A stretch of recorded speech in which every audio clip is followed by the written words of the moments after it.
প্রিয় ভিউয়ার্স, আসসালামু আলাইকুম। আজকে আপনাদের সাথে শেয়ার করব ভুনা সেমাই অথবা জর্দা সেমাই, যেটাই বলেন না কেন, সেই সেমাইটা কীভাবে রান্না করতে হয় আপনাদের সাথে শেয়ার করব।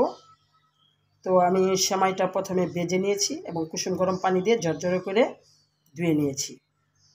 সেমাইটা রান্না করার জন্য নিয়েছি তেজপাতা, 4টা এলাচ, 5টা লবঙ্গ এবং দারচিনি। সেমাইটা রান্না করার জন্য নিয়েছি চিনি, গার্নিশিং করার জন্য বাদাম নিয়েছি, কিশমিশি নিয়েছি, নারকেল কোড়া নিয়েছি, হাফ কাপ দুধ, স্বাদ মতো লবণ এবং ঘি।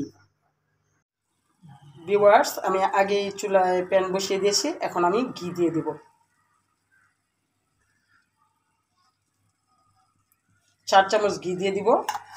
আমি ঘিয়ে মশলাগুলো দিয়ে দিচ্ছি। মশলাটা আমি একটু ভেজে নেব। মশলাটা আমার ভাজা হয়ে গিয়েছে, এখন আমি গিয়ে সেমাইগুলো দিয়ে দেব।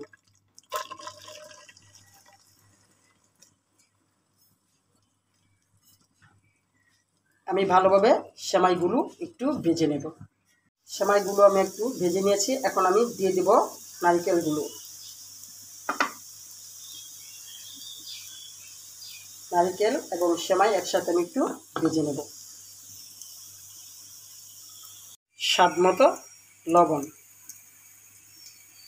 দেব, কিশমিশি,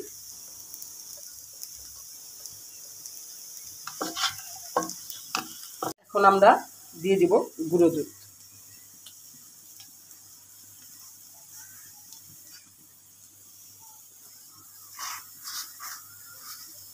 এখন আমরা দিয়ে দিব চিনি, স্বাদ মতো চিনি দিয়ে দিব। যে যেরকম খাবেন সেরকম করে চিনি দিবেন, কম বেশি।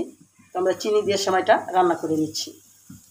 সেমাইটা আমার রান্না হয়ে গিয়েছে, এখন আমরা সেমাইটা চুলা থেকে নামিয়ে নেব। সেমাইটা রাঁধতে সর্বোচ্চ 20-25 মিনিট লাগে। প্রিয় ভিউয়ার্স, হয়ে গেল ভুনা সেমাই, জর্দা সেমাই।